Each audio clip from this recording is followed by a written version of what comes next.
이것은 스승의 목소리이다. 외침과 어루만짐이다. 이 목소리가 회개하기를 원치 않는 사람들에게 말할 때에는 외침이 되고, 비록 불완전하더라도 하느님과 그분의 말씀을 찾아내려는 착한 뜻을, 하느님과 그분의 말씀을 찾아낸 다음에는 자기를 거룩하게 하려는 착한 뜻을 가진 사람들에게 말할 때에는 어루만짐이 된다. 이 사람들에게는 말씀이 친구의 어루만짐이 되고 예수의 축복이 된다. 13. 과월절 전 화요일 낮 592 1947년 4월 1일 그들은 마치 예수께서 성전에 들어가시기 전에 사람들에게 둘러싸이기를 원치 않으시는 것처럼 여전히 전날 아침에 지나갔던 같은 외진 오솔길로 해서 시내로 들어갈 참이다. 정전에는 재물 싣는 못 가까이에 있는 짐승떼 문으로 해서 시내에 들어가면 빨리 가게 된다. 그러나 오늘은 72명의 제자들 중 여럿이 키드론 개울 저쪽 다리 앞에서 벌써 기다리고 있다가 암록색의 올리브 나무들 사이로 예수의 주홍빛 옷이 나타나는 것을 보자마자 마주 온다. 그들은 시내로 들어가기 위하여 모인다. 늘 악의를 품은 어떤 사람이 나타나지 않나 하고 의심하면서 앞으로 언덕 아래쪽을 바라보는 베드로는 마지막 비탈의 연초록 빛깔 사이에 한 무더기에 마른 잎들이 늘어져서 키드론 개울물 위로 기울어져 있는 것을 본다. 여기저기 녹과 비슷한 얼룩이 있는 오그라들고 죽어가는 잎들은 불꽃으로 마른 초록의 잎과 비슷하다. 가끔 바람에 잎이 나무에서 하나씩 떨어져 급류 속에 묻힌다. 아니, 저거는 어제 그 무화과 나무인데요. 선생님이 저주하신 그 무화과 나무입니다. 하고 베드로가 손으로 마른 나무를 가리키고 선생님께 말씀드리려고 머리를 돌리며 외친다. 평상시에 걸음걸이로 나아가시는 예수를 빼고는 모두가 달려온다. 사도들은 다른 제자들에게 그들이 보는 것보다 먼저 있었던 일을 이야기하고 모두가 어리둥절해서 예수를 바라보면서 이러쿵 저러쿵 말한다. 그들은 사람과 자연력에 대한 기적을 수없이 많이 보았다. 그러나 이 기적은 다른 기적들이 주지 못한 충격을 그들에게 준다. 뒤미쳐 오신 예수께서는 어리둥절하고 겁 많은 그 얼굴들을 보시며 미소 지으시고 말씀하신다. 아니, 너희는 내 말에 무화과 나무 한 그루가 말라 죽은 것을 이다지도 놀라워하느냐? 너희는 내가 죽은 사람들을 다시 살리고 나 환자들을 고쳐주고 소경들을 보게 하고 망을 많아지게 하고 폭풍우를 가라앉히고 불을 끄고 하는 것을 보지 못했느냐. 그런데 무화과 나무 한 그루가 말라 죽었다고 어리둥절해 하느냐. 무화과 나무 때문에 그러는 것이 아닙니다. 어제 선생님이 저주하실 때는 이 나무가 튼튼했었는데 지금은 말라 죽었기 때문입니다. 보세요. 마른 찰흙처럼 버석버석합니다. 가지에는 고갱이가 없어졌습니다. 보세요. 먼지가 돼버립니다. 그러면서 바르톨로메오가 쉽게 가지들을 손가락으로 가루로 만든다. 내 말대로 고갱이가 없다. 그리고 나무에도 나라에도 종교에도 정수가 없고 다만 딱딱한 껍질과 쓸데없는 잎들, 즉 사나움과 위선적인 외관만 있으면 그것은 죽음이다. 희고 꽉 차고 진이 가득한 고갱이는 성덕과 영성에 해당하고 딱딱한 껍질과 쓸데없는 잎들은 영적이고 올바른 생명이 없는 인간성에 해당한다. 인간적인 것이 되는 종교들은 불행하다. 그 사제들과 신자들이 생명을 유지하는 데 필요한 정신을 가지지 못하게 되기 때문이다. 잔인하기만 하고 풍부한 사상이 없이 떠들썩하게 수다만 떠는 우두머리를 가진 나라들은 불행하다. 정신의 생명이 없는 사람들은 불행하다. 하지만 선생님이 이 말을 이스라엘의 고위층 사람들에게 하시면 선생님이 말씀이 옳다 해도 선생님이 지혜롭지는 않으실 것입니다. 그들이 지금까지 선생님이 말씀하시게 내버려 두었다고 자만하지 마십시오. 마음이 돌아서서 그러는 게 아니라 계산으로 그러는 거라고 선생님 자신이 말씀하셨지요. 그러니까 선생님도 선생님의 말씀의 효과와 결과를 계산하시라고요. 정신의 지혜 말고도 세상의 지혜도 있으니까요. 그리고 세상의 지혜를 우리의 이익을 위해 쓸 줄을 알아야 됩니다. 요컨대 지금 당장은 우리가 세상에 있지 하느님의 나라에 있지는 않으니까요. 하고 가리옷의 유다가 신랄하지 않게 그러나 아는 채 하는 투로 말한다. 참으로 지혜로운 사람들은 사물들을 자신의 관능성의 그늘과 계산에 대한 심사숙고로 변질되지 않은 채로 볼 줄 아는 사람이다. 나는 언제나 내가 보는 것의 진리를 말하겠다. 그렇지만 요컨대 이 무화과 나무가 그것을 저주한 선생님이시기 때문에 죽었든지 또는 순전히 우연이었든지 어떤 징조인지 모르겠습니다. 하고 필립보가 말한다. 네가 말하는 것이 전부다. 하지만 내가 한 것을 너희도 완전한 믿음만 가지게 되면 할 수 있을 것이다. 지극히 높으신 주께 대한 완전한 믿음을 가져라. 그리고 너희가 완전한 믿음을 가지면 정말 너희에게 말하지만 그렇게 하고 또 그보다도 더 할 수 있을 것이다. 정말 잘 들어라. 만일 누가 기도의 힘과 주의 어지심을 완전히 신뢰하게 되면 이 산더러 거기서 옮겨다 바다로 들어가라고 말할 수 있을 것이고 이 말을 하면서 마음속으로 망설이지 않고 그가 명하는 것이 실현될 수 있다고 믿으면 그가 말한 것이 실현될 것이다. 그러면 우리는 마술사같이 보일 거고 마술을 하는 사람에 대해서 말하는 것처럼 돌로 쳐 죽임을 당할 것입니다. 하고 가리옷의 유다가 머리를 설레설레 흔들면서 말한다. 비유도 못 알아듣는 자네는 바볼세. 하고 유다가 반박한다. 예수께서는 가리옷의 유다에게 말씀하시지 않고 모두에게 말씀하신다. 내가 너희에게 말하는 것은 전에 준 교훈을 이 시간에 되풀이하는 것이지만 기도로 무엇이든지 청하면 그것을 얻으리라는 믿음을 가져라. 그러면 그것을 얻을 것이다. 그러나 만일 기도하기 전에 너희가 어떤 사람에게 대해 어떤 감정을 가지고 있으면 우선 용서하고 화해를 해서 아침부터 저녁까지, 저녁부터 새벽까지 그렇게도 많이 너희들을 용서해 주시고 그렇게도 많은 은혜를 베풀어 주시는 하늘에 계신 너희 아버지를 친구로 모시도록 해라. 그들은 성전으로 들어간다. 안토니아 성의 병사들은 그들이 지나가는 것을 바라본다. 그들은 가서 죽기의 예배를 드리고 나서 스승들이 가르치고 있는 마당으로 돌아온다. 아직 사람들이 와서 예수 둘레에 모이기도 전에 사포린파 율법 학자들과 이스라엘의 학자들과 헤로데 당원들이 즉시 예수께로 가까이 와서 인사를 한 후 거짓 경의를 가지고 말한다.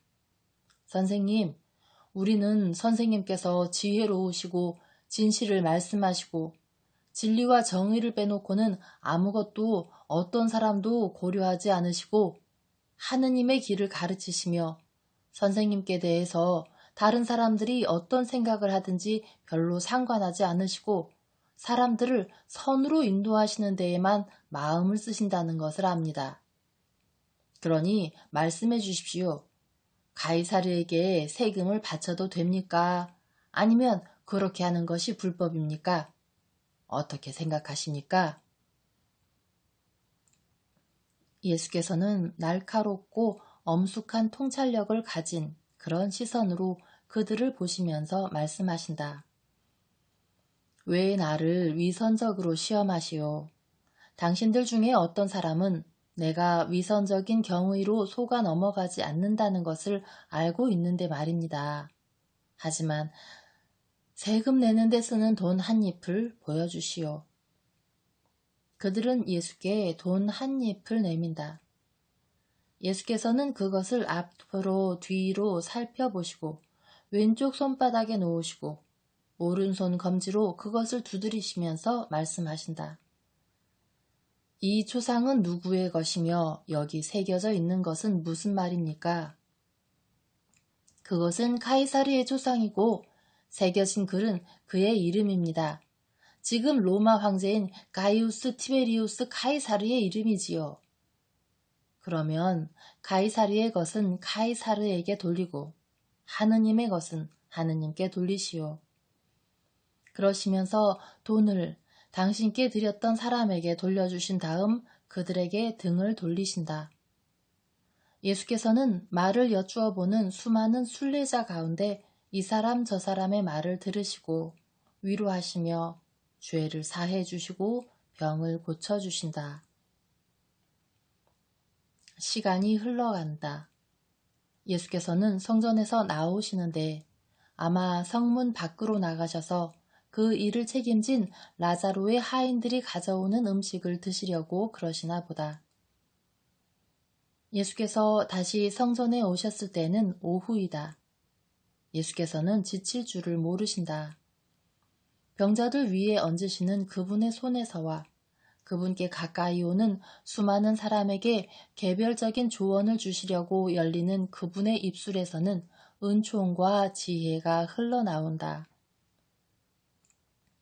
예수께서는 그렇게 할 수 없게 되기 전에 모든 사람을 위로해 주시고 모든 사람을 고쳐주시기를 원하시는 것 같다. 벌써 석양 무렵이고 사도들은 피로하고 과월절이 가까웠으므로 성전 마당을 오가는 끊임없는 군중의 움직임에 귀가 멍해져서 회랑 및 땅바닥에 앉아있다. 그때의 부자들이 화려한 옷차림으로 보아 확실히 부자인 사람들이 지칠 줄 모르는 분께로 다가온다. 푹 잠이 들지 않은 마테오가 일어나서 다른 사도들을 흔들어 깨운다. 사두가이파 사람들이 선생님을 찾아왔어.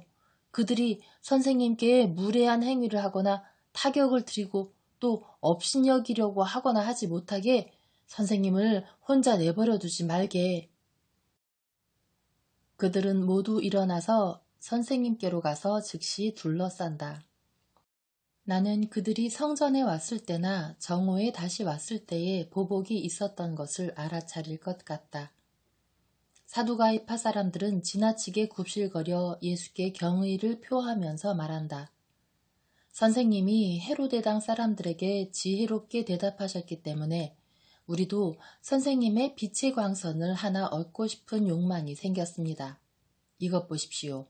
모세는 누가 자녀 없이 죽으면 그 동생이 과부가 된 형수와 결혼해서 자식을 낳아 형의 대를 잇게 하라고 말했습니다.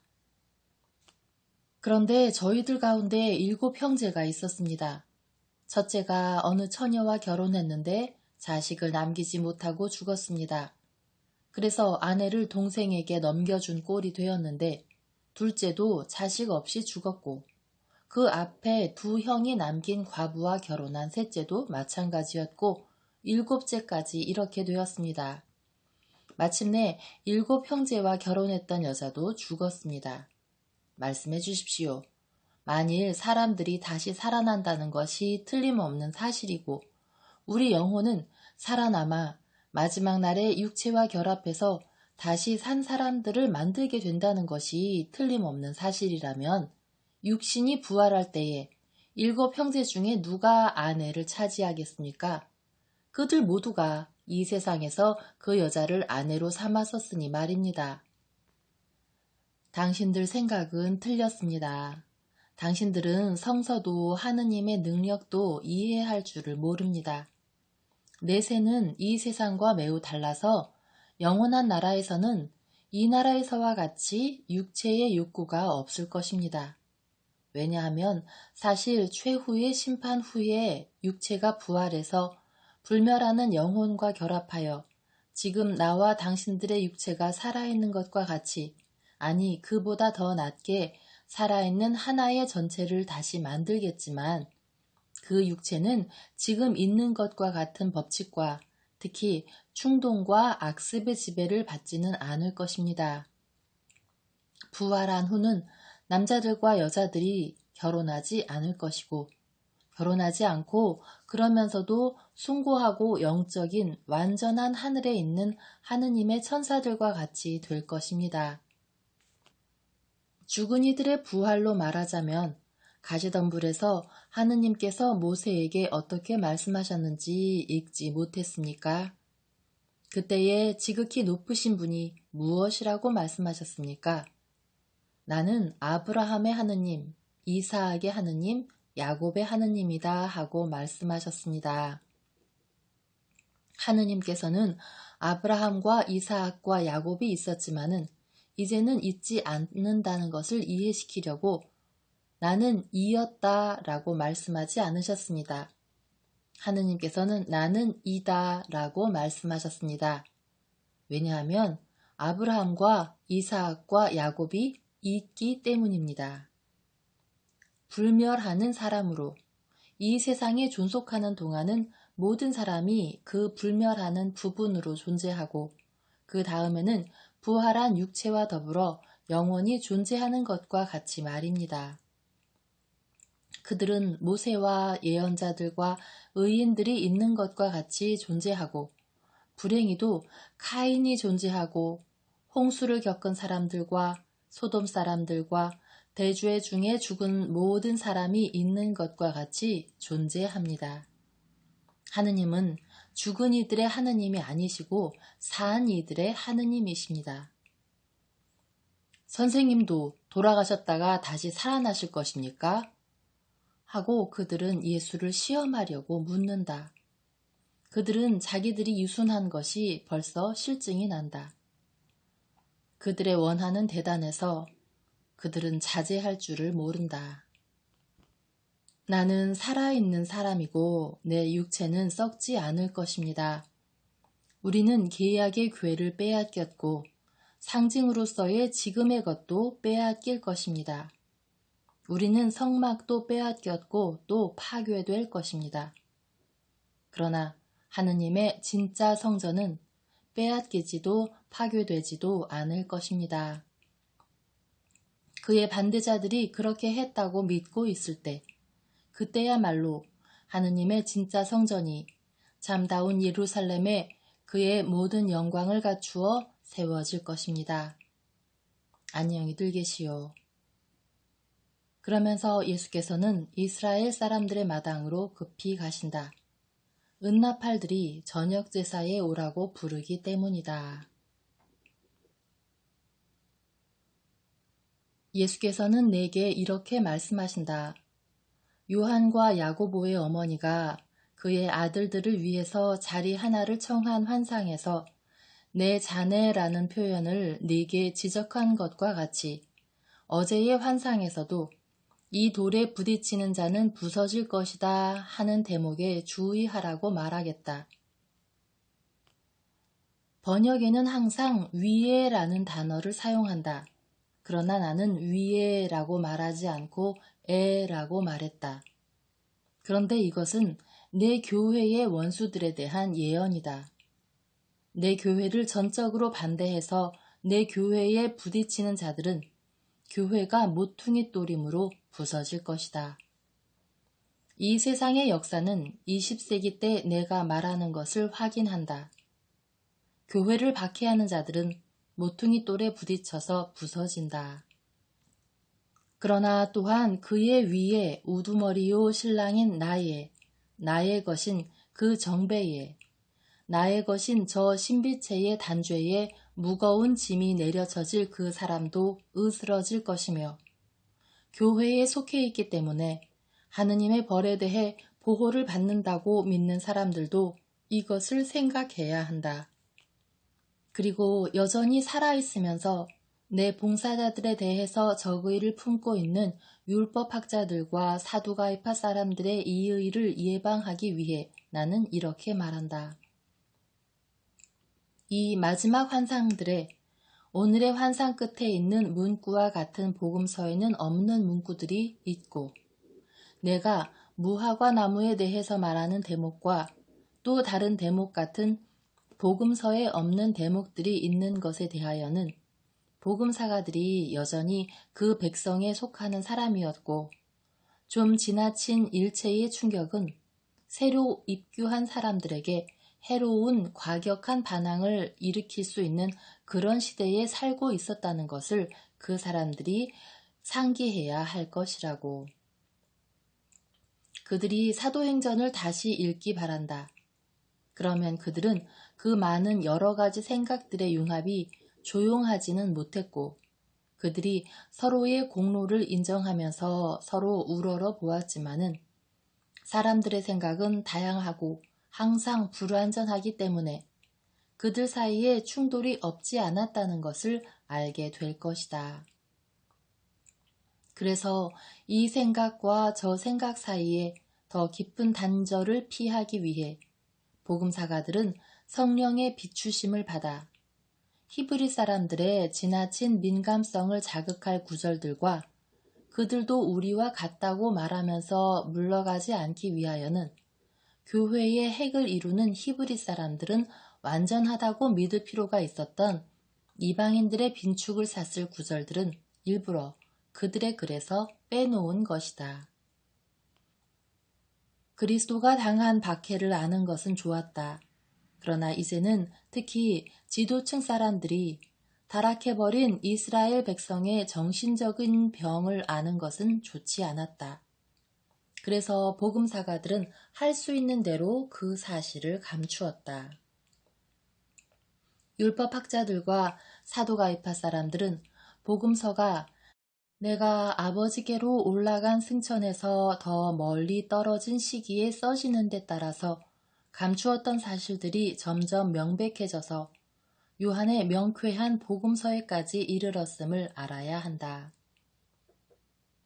오직 요한만이 유다를 도둑이라고 노골적으로 불러 사도가 이루는 핵의 가장 고통스러운 오점까지도 온전히 알리고 유다인들의 옹졸함, 제6장 나를 왕을 삼으려는 채 하는 뜻, 성전에서의 논쟁, 하늘에서 내려온 빵에 관한 강론 후에 많은 사람이 나를 버린 것, 토마의 불신. 유다인들의 옹졸함을 완전히 상기시킨다. 마지막 살아남은 사람은 교회가 벌써 튼튼해졌음을 볼 만큼 살았으므로 그는 다른 복음사가들이 감히 쳐들지 못했던 휘장들을 쳐들어 보인다.